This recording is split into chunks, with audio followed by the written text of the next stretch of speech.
नमस्कार मैत्रिणींनो. वटसावित्रीचे मूळ व्रत हे 3 दिवसाचे असायचे. काय होती पूर्वीची परंपरा? आज आपण जाणून घेऊया.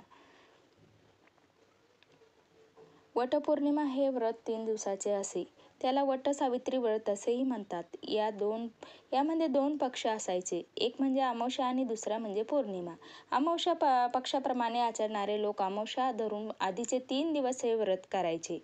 तर पौर्णिमा पक्ष मानण्याने बहुसंख्य लोक आजकाल एकाच दिवसाचे हे व्रत करतात. आजच्या काळात हे व्रत पौर्णिमेच्या दिवशी केले जाते. यंदा 10 जून रोजी वटपौर्णिमा आहे. या व्रताच्या निमित्ताने निदान माहिती जाणून या व्रताची मूळ परंपरा काय हे जाणून घेऊया. अश्वपती नावाच्या राजाला संतान नव्हते. त्याने तपश्चर्या करून देवी सावित्रीला प्रसन्न करून घेतले. पुढे देवीच्या वराप्रमाणे त्याला कन्या रत्न झाले. ही कन्या सावित्रीच्या वरदानामुळे झाली म्हणून त्याने तिचे नाव सावित्रीच ठेवले. यथाअवकाश ती वयात आली. तिच्या तेजस्वी व्यक्तिमत्वामुळे कोणीही राजपुत्र तिच्याशी लग्न करण्यास तयार नव्हता. तेव्हा ती स्वतःच्या वडिलांच्या सांगण्यावरून आपल्या पुरोहिताबरोबर वर संशोधनासाठी निघाली. यथाकाळ श्वाल्य देशाचा राजा धुम्मसेन याच्या सत्यवान नावाच्या पुत्राला तिने वरले. शत्रूकडून पराभूत झाल्याने राजा आपल्या पत्नी आणि मुलासह अरण्यात राहत होता. सत्यवानाला पसंत करून ती परत आपल्या राजवाड्यात आली. तिचा निर्णय कळाल्यावर नारद मुनींना अपार दुःख झाले.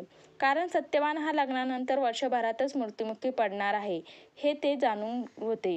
हे विधी लिखित त्यांनी राजाला सांगितले. त्याचबरोबर सावित्रीसाठी दुसरा वर शोधण्याचा सल्लाही दिला.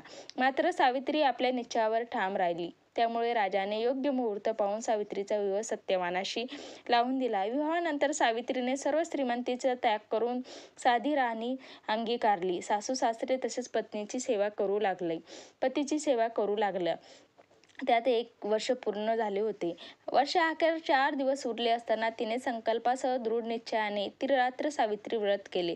शेवटच्या 4थ्या दिवशी पूजेसाठी दर्भ आणि इंधनासाठी लाकडे आणवयास सत्यवान सावित्रीसह रानात गेला. लाकडे गोळा करीत असतानाच तो अचानक आजारी पडला.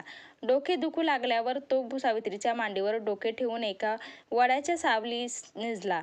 नेमक्या त्याच वेळी यमदूत त्यास प्राण हरण्यास आला.